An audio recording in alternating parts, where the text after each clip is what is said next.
Shane Gillis's comedy series Tires has released its third season, and it feels to me like they've finally hit their stride.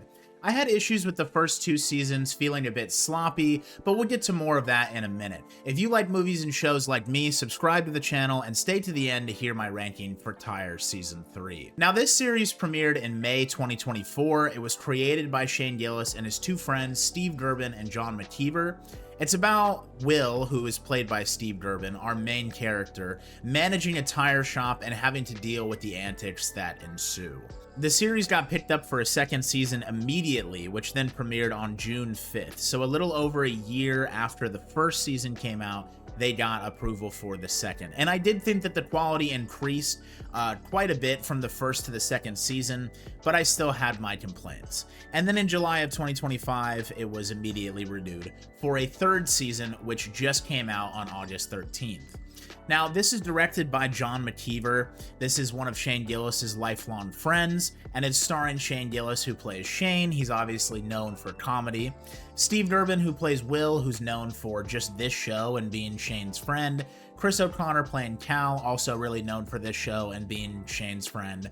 Kyla Fox, known for this show and being Shane's friend as well. We start to see a common theme with this, that it's basically just Shane and a bunch of his lifelong comedy buddies all coming together to make this show, and they don't really have much acting experience. Stavro Halkias plays Dave. Now, he's known for his comedy, and he also did make a movie and has acted before. But other than that on this list, these other people do not have IMDb's. The only notable actor with real credits in this show is Thomas Hayden Church, who plays Phil, which is Shane's dad, who takes over the Valley Forge tire shop that Will was managing and buys it outright and owns the entire company now. There's also some small cameos of note. We have Andrew Schultz playing Andy, Tommy Pope playing Tommy, Joe DeRosa playing Joe. Dan Soder was in this season playing a guy named Frank.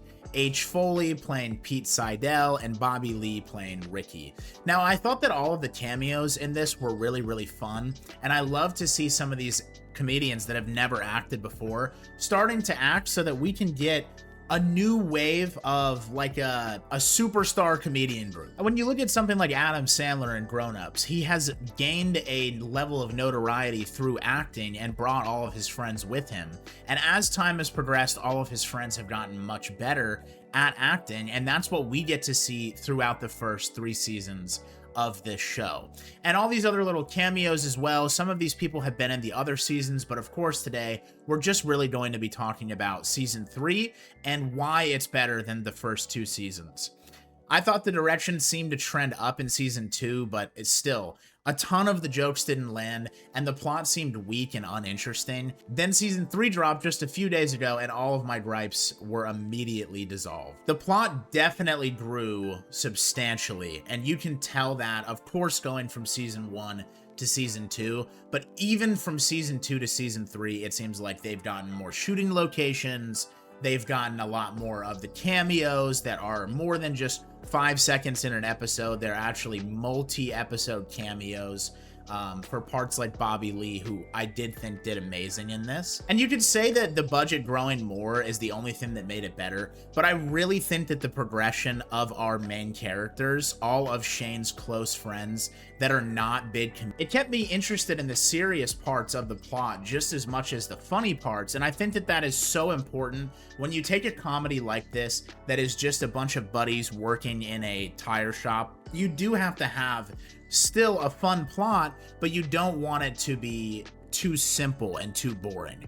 And that's what I thought was the downfall of seasons 1 and 2. I'm just glad that Shane and Steve Gerben and John McKeever have all gotten together and decided that they were going to keep making the show better. Look at the things that they did wrong, and you can tell that they've paid a lot of attention to detail. I know that they've probably gotten some funnier writers and things of that nature, but McKeever has been the director for the entirety of the season. And it's nice that they're not just pumping out this Netflix slop where they get a big budget and they decide to, just kind of phone it in for a little bit of time and not actively progress. The first season only had 6 episodes, whereas the third season now has 12.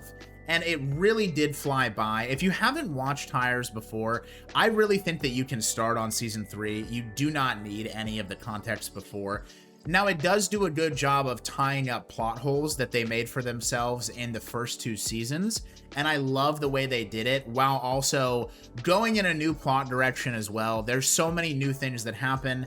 I'm going to spoil it a little bit here. At the end, Phil, who is Shane's dad, who owns the entire Valley Forge tire shops, he gives up the ownership to Will and Shane so that they will now be the owners of Valley Forge, and that is leading us into the next season, which will hopefully just be another year's wait, and then we'll get to see what ensues from that point on.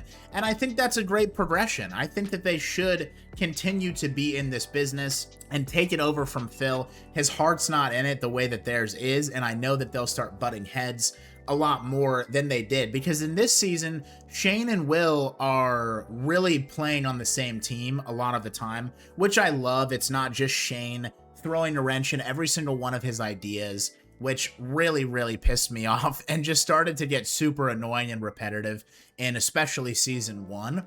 I want to see them work together and have those struggles and just keep making this plot something good that also has a lot of funny in it.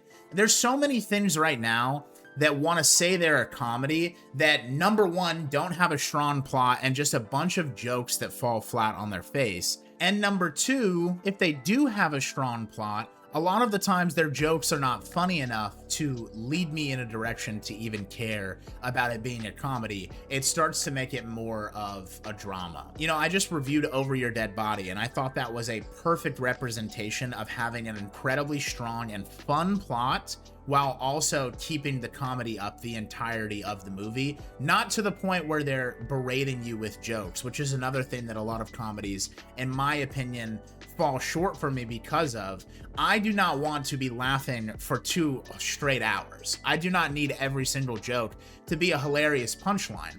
Sometimes there needs to be a big setup to a joke being super funny, because I need to relax my face and enjoy this as a movie, not just as a clapping seal laughing at everything that gets put my way. And I'm just so happy to see a comedy series like this getting momentum, actually thinking about what would be a smarter direction for them and capitalizing on it, and hopefully having their most profitable season so far so that we get season 4 soon enough. And I would love to see this go on for like 10 seasons. I would love if every year rolled around and at some point in the middle of the year we got tires. I think that would be a very cool thing for the younger generation to grow up and say, oh yeah, I watched this show get better. You know, sort of like if you missed out on the boat of the Chappelle Show, because if you were born, you know, maybe 10 years too late like me, then you really didn't get to see all of the things that happened with the Chappelle Show, the stars that it made, where they went after the fact. And I would just love if so many people that are still involved in this in season 3 would be involved in it for a very long time, because I think there are some very creative minds over there. In terms of a comedy series, I would rate Tires season 3 a 4 out of 5 stars. I did really enjoy it. Obviously, I think there's a lot of places that they can still improve. I think that the plot can thicken even more, and I'm very excited to see that. But with the whole series, I would rank it a 2.5 out of 5. I'll be honest with you, if you would have asked me this before season 3, I would have said it was a 1 out of 5 stars. But now that season 3 has came in and held so much weight, I do think that it takes it up to a 2.5. If you are going to watch this, I highly suggest just watch season 3 and be excited for it when it comes around next year. Thank you all for watching this video. That's about it for me. And this is the first ever video that I am editing, so I hope that it's not too choppy. All right, that's about it. Bye-bye.